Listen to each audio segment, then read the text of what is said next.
Hello everyone, हमारी अपनी पाठशाला में बीपीएससी के जो पीटी एग्जामिनेशन है उसके साइंस वाले पोर्शन में हम लोग केमिस्ट्री का जो नेक्स्ट टॉपिक लेके आए हैं वो है एसिड एंड बेस, अम्ल और क्षारक। आपको मोस्ट प्रोबेबली आप याद रखो कि आपको एग्जामिनेशन में अम्ल और क्षार से रिलेटेड क्वेश्चन हमेशा आते ही हैं। तो हम लोग आज आएंगे, पहले समझेंगे इसके बेसिक्स को, समझेंगे, साथ ही देखेंगे इसके कुछ क्वेश्चंस को। एसिड को अगर हम साइंस की भाषा में डिफाइन करें कि एसिड क्या होता है, तो साइंस की भाषा में हम लोग कहते हैं एसिड वो केमिकल कंपाउंड है जो H+ आयन रिलीज करता हो सकता है ये आपके समझ में नहीं आए, क्योंकि जो बैकग्राउंड जिनका साइंस नहीं होगा उन्हें कठिनाई होगी, बट ये डिफिनेशन जो है वो साइंस वाले बैकग्राउंड वाले बच्चे अच्छे से जानते हैं कि जो भी, जैसे मान लो कि HCl लिखा हुआ है, जब HCl को आप डिजॉल्व करोगे, जब HCl को आप ब्रेक करोगे तो ये ब्रेक होता है H+ और Cl-। जो भी कंपाउंड H+ रिलीज करता हो वो एसिड कहलाता है। ये डिफिनेशन साइंस का है, बट आते हैं इसे नॉर्मल भाषा में कि क्या कहेंगे एसिड, किसे कहेंगे बेस। एसिड का जो डिफिनेशन होगा या एसिड को जो पहचानने का तरीका है वो सिंपल सा है कि एसिड वो होता है जिसका स्वाद खट्टा हो। यानी कि अगर आप कोई चीज खा रहे हो, अगर आपको खट्टापन महसूस हो रहा है, जैसे मान लो आप नींबू खाते हो तो नींबू में आपको खट्टापन महसूस होता है, तो वो खट्टापन बताता है कि नींबू में एसिड की मात्रा है। तो एसिड कंपाउंड को पहचानने का जो सबसे पहला आपको मिलेगा स्वाद से, कि उसका स्वाद कैसा होगा, उसका स्वाद होगा आपका खट्टा। वैसे ही दूसरा जो कंपाउंड हमारा है दैट इज कॉल्ड क्षारक, जिसे हम लोग कहेंगे बेस। बेस के विषय में भी वैसे ही कहेंगे, जिस प्रकार एसिड में था कि H+ आयन को रिलीज करेगा, वैसे ही बेस वो होता है जो OH- आयन यानी हाइड्रोक्साइड का जो आयन है OH- आयन उसको रिलीज करता है। जैसे मान लो आपको दिया हुआ है NaOH, तो NaOH सोडियम हाइड्रोक्साइड को अगर आप डिजॉल्व करोगे तो ये ब्रेक होगा Na+ में और OH- में, तो ये OH- को रिलीज करेगा। तो जो कंपाउंड OH- को रिलीज कर रहा है वो कहलाएगा आपका बेस, यानी कि उसको हम लोग कहेंगे बेस, कहेंगे क्षारक कहेंगे। अब क्षारक को आप कैसे पहचान सकते हो, तो क्षारक का जो स्वाद होता है वो होता है कड़वा। यानी स्वाद के हिसाब से अगर हम बात करें तो एसिड और बेस में हमें डिफिनेशन जो अंतर मिला, पहला अंतर ये रहेगा कि अगर स्वाद पर बात करें तो ये खट्टा होता है, ये थोड़ा सा कड़वा होता है। अगर साइंटिफिक बात करें केमिस्ट्री के लैंग्वेज में तो सेकंड डिफरेंस ये रहेगा कि ये H+ आयन को रिलीज करता है और वहीं पर ये OH- आयन को रिलीज करता है। तो ये आपको बेसिक डिफरेंस रहेगा। अब आते हैं एग्जामिनेशन पॉइंट, जो आपको एग्जाम देना है बीपीएससी का। आपको साइंस का कोई एग्जाम नहीं देना है, आपको एग्जाम देना है बीपीएससी का। तो बीपीएससी के तरीके से अगर बात करना शुरू करो कि जनरल कंपटीशन में अगर एसिड बेस से क्वेश्चन आता है तो क्या क्या क्वेश्चन आपको मिल सकता है। जैसे पहला चीज कि एसिड शब्द, जो एसिड शब्द है ये इसकी उत्पत्ति कहां से हुई, तो इसकी उत्पत्ति हुई एसीआर नाम का एक वर्ड है लैटिन में। एसीआर ये एक लैटिन वर्ड है जिसका मीनिंग ही होता है लैटिन में खट्टा।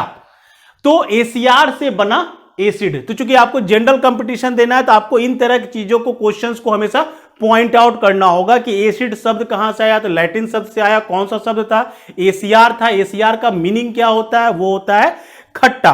अब आते हैं हम लोग बेस में। बेस में आपको दो तरह के बेस मिलेंगे। बेस जो होते हैं वो दो तरह के होते हैं। पहला बेस होगा जो पानी में घुल जाए, जो पानी में घुल जाए यानी डिजॉल्व हो जाता हो वाटर में। तो अगर वाटर में ये डिजॉल्व हो जाता है देन इसको हम लोग कहते हैं क्षार। इंग्लिश में इसे कहा जाता है अल्कलाइन। तो जो पानी में घुल जा रहा है आपका बेस वो कहलाया क्षार। और दूसरा कैटेगरी जो होगा जो पानी में नहीं घुलता हो, तो दैट इज सिंपली कॉल्ड क्षारक। तो बेस में आपको दोनों तरह के बेस मिल सकते हैं, जो पानी में घुले और जो पानी में नहीं घुले। तो ये आपको डिफिनेशन इसलिए याद रखना है क्योंकि जनरल कंपटीशन में आपसे कुछ भी पूछा जा सकता है। तो अब आ गए हम लोग दो तरह के अंतर को हमने देख लिया, अब तीसरे तरह का अंतर पाते हैं, लिटमस पेपर। लिटमस पेपर पर क्या इफेक्ट पड़ेगा, तो लिटमस पेपर के विषय में जान ले थोड़ा सा हम लोग। लिटमस पेपर क्या होता है, ये आपको एग्जामिनेशन पॉइंट ऑफ व्यू से इंपॉर्टेंट रहेगा। लिटमस पेपर या लिटमस जो कहोगे, लिटमस एक प्राकृतिक सूचक है, मतलब ये प्रकृति द्वारा हमें प्राप्त होता है। लाइकेन नाम का एक पेड़ होता है, जिससे, पेड़ कहना इसे गलत होगा, बट लाइकेन नाम के एक शैवाल होता है, उससे हमें प्राप्त होता है लिटमस, जो पेपर के रूप में भी हमें प्राप्त होता है, जिसे हम लोग कहते हैं लिटमस पेपर। तो लिटमस जो है नॉर्मली बैगनी कलर का होता है, अगर उसमें कुछ ना मिलाया जाए, ना एसिड ना बेस, तो वो आपको बैगनी कलर का दिखेगा। लिटमस पेपर दो कलर में आपको मिलेंगे, ये दो कलर में लिटमस पेपर अगर हम बात करें तो मिलता है, एक मिलता है रेड कलर और दूसरा जो मिलता है वो मिलता है ब्लू कलर का। तो ये आपको लिटमस पेपर के दो टाइप मिलेंगे। अब आ जाओ एसिड बेस पर, कि एसिड बेस लिटमस पेपर पर क्या इफेक्ट डालता है। कभी कभी बहुत पहले एग्जामिनेशन में डायरेक्टली क्वेश्चन आते थे, अब नहीं आते हैं, फिर भी आपको ये जानना जरूरी है कि लिटमस पेपर पर एसिड और बेस क्या इफेक्ट डालता है। तो ध्यान से समझो, अगर रेड कलर का लिटमस पेपर है, इसमें हम बेस मिला दें, मतलब इसमें हम क्षारक को मिला दें, रेड कलर के लिटमस पेपर पर अगर हम क्षारक को मिला दें तो ये इसे कन्वर्ट कर देगा, बेस कन्वर्ट करेगा रेड को ब्लू में। वैसे ही अगर ब्लू लिटमस पेपर है, इसमें हम एसिड को मिला दें, मतलब किसी अम्ल को मिला दें, तो ये इसे कन्वर्ट कर देगा रेड कलर में। ध्यान से समझना कि बेस जो होता है, जो क्षारक होता है, वो रेड लिटमस को कन्वर्ट करेगा ब्लू में, और एसिड जो होता है वो ब्लू लिटमस को कन्वर्ट कर देगा, यानी नीला लिटमस को कन्वर्ट कर देगा लाल लिटमस में। ये आपको याद रखना है। कभी कभी एग्जामिनेशन में क्वेश्चन इस तरीके से पूछे जाते हैं कि मान लो कि एक ब्लू लिटमस पेपर आपने लिया, अब ब्लू लिटमस पेपर पर हमने किसी बेस को यानी क्षारक को मिला दिया, यानी नीला पर ही हमने क्षारक को मिला दिया। अब बताओ लिटमस पेपर पर के कलर पर क्या फर्क पड़ेगा। तो हम जानते हैं कि नीला को एसिड जो है वो रेड कर देता है और बेस जो है वो रेड को ब्लू करता है, बट हमने क्वेश्चन दिया कि ब्लू लिटमस पेपर हमने यूज किया, हमने ब्लू लिटमस पेपर यूज किया और इसमें हमने बेस को मिलाया। तो ब्लू का कलर, बेस का जो कलर, ऐसे याद रखना हमेशा, बेस का जो कलर है वो ब्लू है, बेस का जो कलर है वो ब्लू है, बी से बेस हो रहा है, बी से ब्लू हो रहा है, तो बेस का कलर ही ब्लू है, यानी बेस अगर मिलाओगे तो वो फाइनली ब्लू ही बदलेगा, तो वो ब्लू ही रह जाएगा, आपके कलर में कोई चेंज नहीं आएगा। एक छोटा सा क्वेश्चन आपको यहां से बनता है, ये आपको ध्यान रखना है। अब जो दूसरा टाइप का क्वेश्चन जो है वो जो बनता है आपके एग्जामिनेशन में, वो बनता है कि जो एसिड हैं, वो जो नॉर्मल हम लोग यूज कर रहे हैं चीजें, उनमें कौन कौन सा एसिड होता है। तो आपको ये जानना चाहिए, जैसे कि एसिटिक एसिड, जो सिरका आप यूज करते हो उसमें एसिटिक एसिड होता है। वैसे ही चींटी का डंक, जो चींटी काटती है हमें, उसमें कौन सा एसिड होता है, तो वो होता है फॉर्मिक एसिड। तो ये लिस्ट आपको यहां दिख भी रहा है और आपको वो मिल भी जाएगा। तो आपको ये याद रखना है कि कौन सा एसिड किस में होगा, वैसे ही कौन सा क्षार किस चीज में पाया जाएगा। तो ये दो लिस्ट आपके लिए हमेशा एग्जामिनेशन पॉइंट ऑफ व्यू से काफी इंपॉर्टेंट रहेंगे। दूसरा जो क्वेश्चन आपको मिलेगा, एक टाइप का क्वेश्चन और मिलेगा एग्जामिनेशन में, वो मिलता है पीएच वैल्यू पर। पीएच वैल्यू पर नॉर्मली क्वेश्चन एग्जामिनेशन में अब आ रहे हैं। तो पीएच वैल्यू क्या होता है, ध्यान से समझो इस चीज को। पीएच वैल्यू को डिफाइन करने के लिए ऐसे समझो कि ये साइंटिफिकली हम बात करें केमिस्ट्री के लैंग्वेज में, तो पीएच वैल्यू क्या होता है कि कोई एसिड जो अपना H छोड़ता है, H+ आयन जो रिलीज करता है, उस रिलीज को, उसके संख्या को हम लोग निकालते हैं पीएच से, लॉग में वो वैल्यू निकलता है। बट अब ऐसे आ जाओ, अब आ जाओ जनरल कंपटीशन के भाषा में, कि अम्ल और क्षारक के विलयन को पता करना है कि अम्ल और क्षारक जो है वो कितना स्ट्रांग है। उस स्ट्रांगनेस का जो मेजरमेंट है, वो मेजरमेंट हम लोग करते हैं पीएच से। कभी कभी सीधा क्वेश्चन भी एग्जामिनेशन में आता है कि पीएच वैल्यू से क्या कैलकुलेट किया जाता है। तो आपको याद रखना है कि पीएच वैल्यू से जो कैलकुलेट हम लोग करते हैं वो करते हैं अम्ल और क्षारक के प्रबलता को, मतलब उसके ताकत को, कि वो कितना स्ट्रॉन्ग एसिड होगा, कितना स्ट्रॉन्ग बेस है। पीएच का वैल्यू जो होता है वो होता है 0 से लेके 14 तक, याद रखना। पीएच का वैल्यू होता है 0 से 14 तक। पीएच में जो पी यूज होता है, दैट पी, ये एक जर्मन वर्ड है, पुसॉन्स। पुसॉन्स वर्ड का पी यहां पर यूज किया जाता है। ये जो पी है वो एक जर्मन वर्ड है, पुसॉन्स, जिसको हम लोग लिखते हैं इस तरीके से। पुसॉन्स एक जर्मन भाषा में एक शब्द है जिसका मीनिंग होता है शक्ति, पावर। तो ये पी उसी से लिया गया। और एच जो है वो बताता है हाइड्रोजन की संख्या, कि कितना हाइड्रोजन वो रिलीज कर रहा है। तो एक नॉर्मल, ये जनरल आपको जानना चाहिए कि पीएच में पी क्या है और एच क्या है। तो किसी भी अम्ल और क्षारक के विलयन की ताकत को पता लगाने के लिए हम लोग उसका पीएच वैल्यू निकालते हैं। अब आपको याद रखना है कि पीएच वैल्यू 0 से लेके 14 तक होगा, जिसमें एक मिडिल वैल्यू आता है 7। जो एक मिडिल वैल्यू आता है वो आता है 7। 7 को मान के चलो ये है न्यूट्रल। न्यूट्रल मीन्स उदासीन। ये क्या है कि ये इस पॉइंट, अगर किसी का वैल्यू पीएच वैल्यू 7 निकला, इसका मतलब क्या समझोगे? इसका मतलब समझोगे कि ना तो वो एसिडिक है ना वो बेस है। तो ये एक टर्म आएगा उदासीन। अभी जस्ट हम बताएंगे भी कि उदासीन या उदासीन, जो उदासीनीकरण किया जाता है वो क्या होता है। तो उदासीन का मतलब समझ लो, ये ना तो अम्ल है और ना ही क्षार है। अगर पीएच का वैल्यू 7 आ रहा है तो अब हम जैसे 7 से 0 की ओर बढ़ेंगे, 7 से जैसे 0 की ओर बढ़ेंगे, इसका मतलब हो गया कि अम्लता जो है, जो आपकी एसिडिटी है, वो बढ़ रही है। वैसे ही 7 से जब 14 की ओर जाएंगे, इसका मतलब हुआ कि क्षारकता जो है वो आपकी बढ़ रही है। इसको सिंपल लैंग्वेज में समझो कि मान लो कि किसी एसिड ए और एसिड बी का पीएच वैल्यू दिया हुआ है। इसका जो पीएच वैल्यू है ए का, वो मान लो दिया हुआ है 1, और पीएच वैल्यू बी का दिया हुआ है 2। ये आपको दिया हुआ है। अब आपसे क्वेश्चन पूछ रहा है कि अगर हम एसिडिटी की बात करें, एसिडिटी की माने अम्लता की बात करें, तो कौन ज्यादा एसिडिक होगा, कौन ज्यादा एसिडिक होगा?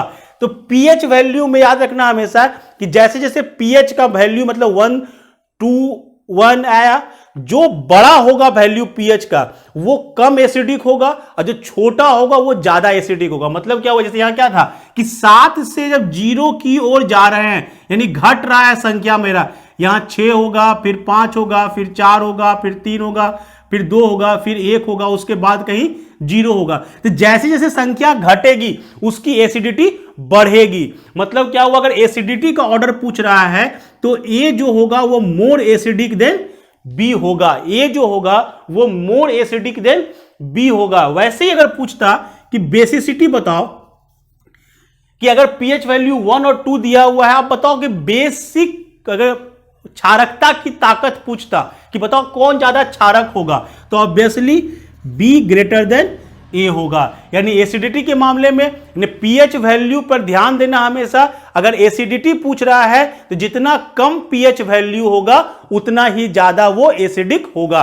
अगर क्षारक के बारे में पूछ रहा है तो जितना ज्यादा पीएच वैल्यू होगा वो उतना ही ज्यादा क्षारक होगा। तो ये आपका पीएच वैल्यू पर है। कुछ नॉर्मल जो जनरल यूज में हम लोग यूज में लाते हैं उन चीजों पर जान लो, क्योंकि एग्जामिनेशन में वही सब चीजें ज्यादा पूछी जाती है। जैसे पूछेगा शुद्ध जल का, शुद्ध जल का जो वाटर आप पी रहे हो, जो साफ पानी, शुद्ध जल का पीएच वैल्यू कितना होता है ये आपको याद रखना चाहिए। ये होता है 7। जो शुद्ध जल है वो न्यूट्रल होता है, ना वो एसिडिक होता है ना वो बेसिक होता है, इसीलिए उसका पीएच वैल्यू जो होता है वो होता है 7। वैसे ही अगर हम बात करें वर्षा का जल, जो बारिश हो रही है, उसका अगर पीएच वैल्यू की बात करें, वर्षा का जल का जो पीएच वैल्यू होता है वो जो होता है वो जनरली 5.6 से ज्यादा होता है उसका पीएच वैल्यू। जनरली वर्षा का जल का पीएच वैल्यू जो होता है वो लाई करेगा आपका 7 से लेके 5.6 तक। ये याद रखना हमेशा कि न्यूट्रल पर रहेगा, अगर शुद्ध पानी गिर रहा है न्यूट्रल रहेगा, लेकिन अगर चूंकि पॉल्यूशन के कारण, वाटर आपके एयर पॉल्यूशन के कारण हवा में भी बहुत सारे पॉल्यूटेंट मिल गए हैं जिससे वर्षा का जल पूर्णतः शुद्ध नहीं होता है, तो उसमें एसिडिक मात्रा बढ़ती जाती है। इसीलिए देखो उसका वैल्यू 7 से घटता हुआ 5.6 तक जाता है। 5.6 हम लोग क्यों ले रहे हैं, ये इंपॉर्टेंट है। क्यों इंपॉर्टेंट है? क्योंकि अगला जो लाइन आपका आएगा कि अम्लीय वर्षा जिसे हम लोग कहते हैं, अम्लीय वर्षा मतलब क्या हुआ कि जब हम लोग कहते हैं एसिडिक रेन, एसिडिक रेन जो होता है उसका जो पीएच वैल्यू होता है वो लेस देन 5.6 होता है, यानी 5.6 से अगर नीचे गिर गया वर्षा के पानी का पीएच वैल्यू, ध्यान से समझ लो इस चीज को, ये एग्जामिनेशन पॉइंट ऑफ व्यू से बहुत महत्वपूर्ण रहेंगे कि अगर वर्षा के जल का पीएच वैल्यू 5.6 से नीचे गिरा तो हम उस वर्षा को कहेंगे वो है अम्लीय वर्षा, वही है एसिडिक रेन। अगर 5.6 से ऊपर है तो वो नॉर्मल रेन कहलाता है। क्यों ऐसा होता है? क्योंकि हमारा जो बॉडी है वो इसके ऊपर तक के एसिडिक कंडीशन को बर्दाश्त कर सकता है, उसके नीचे के एसिडिक कंडीशन को बर्दाश्त नहीं कर सकता है। इसलिए इस तरह की वर्षा हमेशा हानिकारक होती है। अब क्वेश्चन उठता है इसी से कि क्यों ऐसा होता है, ऐसा क्यों होता है, इसका रीजन हम लोग जब पढ़ेंगे पॉल्यूशन तो उसमें पढ़ेंगे, बट फिलहाल याद रखना हमेशा कि वर्षा में अम्लीय कण आने के रीजन जो है वो है आपका सल्फर डाइऑक्साइड, कार्बन डाइऑक्साइड और नाइट्रोजन डाइऑक्साइड। ये तीन जो पॉल्यूटेंट्स हैं ये आपके वायु प्रदूषण के मुख्य कारक हैं कि सल्फर के डाइऑक्साइड, कार्बन के डाइऑक्साइड और नाइट्रोजन के डाइऑक्साइड, ये चूंकि पॉल्यूशन के कारण ये सारे गैसेज हमारे हवा में, हमारे वायुमंडल में फैल गए हैं और ये आपस में रिएक्शन करके HCl, हाइड्रोक्लोराइड एसिड, HNO3 और H2SO4 को बनाते हैं। ध्यान से समझना, ये कभी कभी एग्जामिनेशन में सीधे क्वेश्चन यहां से आते हैं कि कौन कौन सा गैस के कारण या कौन कौन सा एसिड के कारण हम लोग कहते हैं अम्लीय वर्षा हुई। तो सल्फर, कार्बन और नाइट्रोजन के डाइऑक्साइड आपस में मिलकर कन्वर्ट होते हैं आपके HNO3, H2SO4 और HCl यानी हाइड्रोक्लोरिक एसिड और आपके सल्फ्यूरिक एसिड में कन्वर्ट हो जाते हैं। तो ये आपके अम्लीय वर्षा से रिलेटेड क्वेश्चन रहेंगे। लास्ट जो आप देखेंगे वो देखेंगे उदासीनीकरण, जिसको कहते हैं हम लोग न्यूट्रलाइजेशन। न्यूट्रलाइजेशन क्या होता है? ये सिंपल सा एक दिमाग में बिठा के रखो, ये एक नॉर्मल कॉन्सेप्ट है कि एसिड और बेस का अगर हम रिएक्शन करवा दें, एसिड को खत्म करना, यानी किसी मान लो वस्तु में एसिडिक गुण है, जैसे हमारे पेट में एसिडिटी हो जाती है नॉर्मली, आज के जमाने में आज ये नॉर्मल प्रॉब्लम हो गया कि एसिड गैस हो गया, एसिडिटी बढ़ गई हमारी। गैस का कारण एसिडिटी है, तो एसिडिटी को दूर करने के लिए क्या चाहिए? आपको चाहिए बेस, आपको चाहिए एक क्षारक। अगर एसिड और बेस को मिला दें, हम ध्यान से समझना, एसिड और बेस को अगर मिला दें तो रिजल्ट जो होता है वो होता है salt plus water, salt plus water. इसी रिएक्शन को हम लोग कहते हैं न्यूट्रलाइजेशन, कि एसिड के एसिडिटी प्रॉपर्टी और बेस के बेसिक प्रॉपर्टी को खत्म कर दो, दोनों के एसिडिक और बेसिक प्रॉपर्टी को खत्म करके नया चीज बनाओ। जैसे एग्जांपल समझो, आपको इस रिएक्शन को समझने के लिए बहुत छोटा सा कॉन्सेप्ट दिमाग में बैठाना, क्योंकि हमने जब स्टार्ट किया हमने आपको समझाया एसिड क्या है जो H+ देगा, एसिड क्या है जो H+ देगा, बेस क्या है जो OH- देगा, यही आपका कॉन्सेप्ट है। अब H+ एसिड और बेस जब रिएक्शन करेगा तो ऑब्वियसली डिसॉल्व होगा, तो एसिड का प्रॉपर्टी ही है कि हम H+ रिलीज करेंगे, बेस का बेसिक प्रॉपर्टी है कि हम OH- रिलीज करेंगे। जब ये दोनों रिलीज होके बनेगा तो क्या बनेगा? देखो H+ और OH- अगर मिलेगा तो गारंटेड H2O ही बनेगा। आपको H2O को अगर ब्रेक करोगे तो ये क्या होता है? H+ और OH-, यही ब्रेक होता है। तो ये दोनों आपको एक एसिड से मिल रहा है, एक बेस से मिल रहा है, तो रिजल्ट में तो वाटर बनना ही है। अब बचा सॉल्ट। सॉल्ट क्यों बना? जैसे मान लो कि एसिड की जगह पर हम लेते HCl और बेस की जगह पर हम लोग लेते NaOH, रिएक्शन होता तो एसिड का ब्रेकेज तोड़ो तो H+ और Cl-, NaOH को तोड़ो तो Na+ और OH-, रिजल्ट क्या हुआ, ये H प्लस और ये OH माइनस तो मिलके वाटर बनाएगा, ये तो फिक्स है। ये H प्लस और ये OH माइनस मिलके तो वाटर बनाएगा, वाटर बन गया। बचा क्या, Na प्लस बचा, यहां NaCl बचा, यानी NaCl मिलेगा। सोडियम क्लोराइड हम लोग जानते हैं ये क्या है, नमक है जो हम लोग खाते हैं। तो ये नॉर्मल रिएक्शन है एसिड और बेस का, कि अगर एसिड और बेस रिएक्शन करता है तो क्या बनेगा, सॉल्ट बनेगा और वाटर बनेगा, जिसमें NaCl जो है सोडियम क्लोराइड जो हम लोग यूज करते हैं। आप सुनोगे मार्केट में आएगा आपको आयोडाइड नमक, कि आयोडीन युक्त नमक हम बेच रहे हैं। तो आयोडीन युक्त नमक में मतलब क्या हुआ कि NaCl में भी आयोडीन मिला हुआ रहेगा। तो आयोडीन को लाने का उपाय, या तो इसके साथ पोटेशियम मिला दो तो पोटेशियम आयोडाइड मिलेगा, या इसके साथ सोडियम मिला दो एक्स्ट्रा तो सोडियम आयोडाइड। यानी आयोडीन नमक अगर बोल रहा है, इसका मतलब क्या हुआ कि या तो NaCl के साथ पोटेशियम आयोडाइड या सोडियम आयोडाइड मैच कर गया।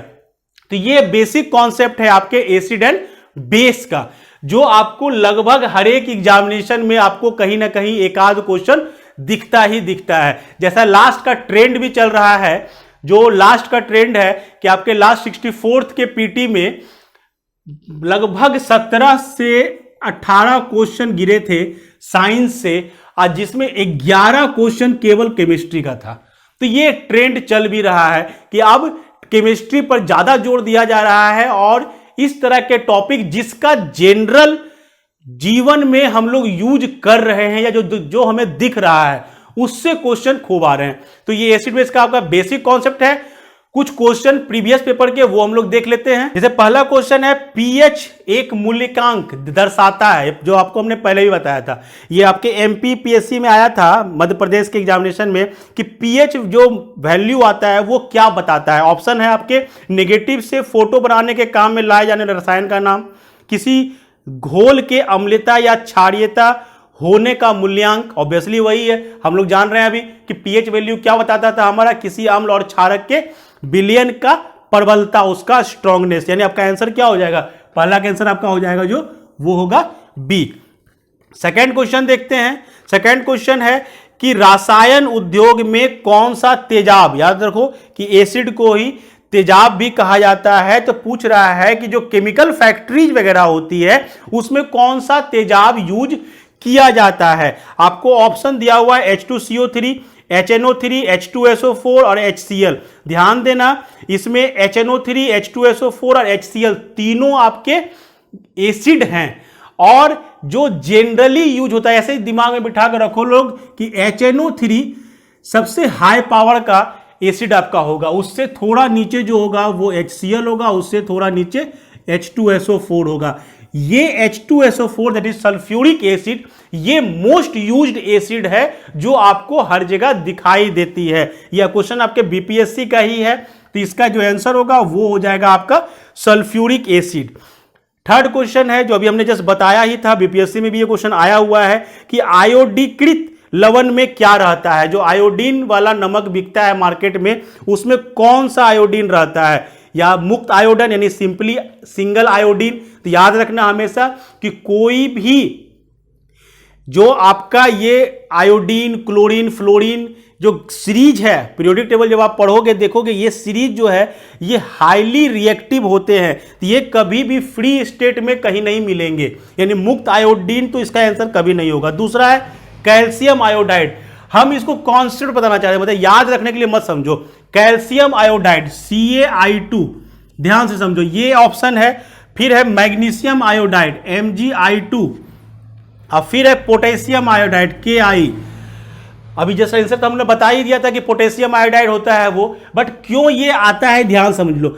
आयोडीन की वैलेंसी है -1 और पोटेशियम की वैलेंसी है +1। ऑब्वियसली सबसे ज्यादा रिएक्टिव कौन होगा, पोटेशियम ही आयोडीन से रिएक्शन, यानी हैलोजन ग्रुप का रिएक्शन जो है वो मेटल के साथ सबसे ज्यादा होता है। यानी कि अगर यहां पे आपको सोडियम आयोडाइड देता तो ये भी आपका आंसर सही होता, और पोटेशियम आयोडाइड दिया तो वो भी आंसर आपका सही होगा। तो आपका इसका आंसर जो हो जाएगा वो हो जाएगा आपका थर्ड का आंसर सी। फोर्थ क्वेश्चन देखते हैं। क्वेश्चन है कि एक विलियन में एक विलियन कोई एक सॉल्यूशन लिया गया है जो लाल लिटमस को नीला कर देता है।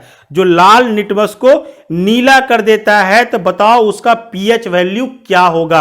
अब पहला तो दिमाग में बैठाओ कि लाल लिटमस को ब्लू कर दे रहा है, सॉरी रेड को कन्वर्ट कर दे रहा है ब्लू में। अब अगर ब्लू में कन्वर्ट कर दे रहा है, अगर ब्लू में कन्वर्ट कर दे रहा है, तो ये तो तुम्हारा दिमाग में क्लियर होना चाहिए कि ब्लू मींस क्या था, बेस था। यानी कि वो जो सॉल्यूशन होगा, जो भी विलियन लिया गया है वो गारंटेड बेस होगा। अब पूछ रहा है बेस का पीएच वैल्यू, तो पीएच वैल्यू जो हमने बताया तो 7 न्यूट्रल था, इधर एसिडिटी है और इधर बेसिक है, यानी 7 से ज्यादा होगा तभी बेस होगा। पीएच का वैल्यू 7 से ज्यादा होगा तभी वह बेस होगा। आपके ऑप्शन में 7 दिया हुआ है तो 7 तो न्यूट्रल हो गया, 1 दिया हुआ है, 1 मतलब क्या हुआ, इस तरफ आप आ गए, यानी आप एसिड का बता रहे हो। फिर सी दिया हुआ है 5, 5 भी आप 7 से पहले आ गए, वो भी एसिड होगा। डी दिया हुआ है 6.5, अभी भी आप 7 के इस तरफ ही हो, यानी आप एसिडिक हो। यानी इस चारों में तो कोई आंसर नहीं होगा। अगर इसे बेस आंसर होना चाहिए तो वो 7.1 से लेके 14 तक डेटा मेरा होना चाहिए, यानी इसका आंसर क्या हो जाएगा, उपयुक्त में से कोई नहीं। ये आपके छत्तीसगढ़ में आया हुआ क्वेश्चन था। तो उम्मीद है आपको बेसिक कॉन्सेप्ट समझ में आया होगा, साथ ही ये भी समझ में आया होगा कि किस तरह के क्वेश्चन एग्जामिनेशन में इस सब टॉपिक से आते हैं। होप आपको क्लास अच्छा लगा होगा। अगर क्लास अच्छा लगा हो तो चैनल को सब्सक्राइब जरूर करें, बेल आइकन को जरूर दबाएं, लाइक करें, शेयर करें। Thank you.